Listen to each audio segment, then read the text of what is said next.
एक किस्सा सुनाता हूं सर। सर एक दो बहुत बड़े फेकूस थे सर।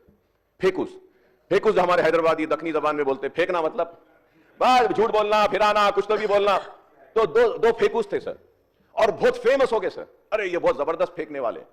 एक दिन दोनों फेंकुआ एक जगह पे मुलाकात हो गई सर, दोनों की।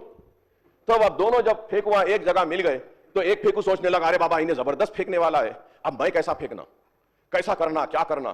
तब अब एक पहला फेंकू अब शुरू करा सर। पहला फेंकू, ऑनरेबल पैनल स्पीकर सर, पहला फेंकू बोलने लगा, हमारे पास, तुम्हारे को मालूम, हमारे पास इतनी बड़ी, इतनी जमीन है, इतनी जमीन है, इतनी जमीन है कि ऐसा हम बीज डालते डालते डालते डालते डालते डालते जब हम वापिस आते हैं, वापिस आए जब तक फसल तैयार हो जाती है।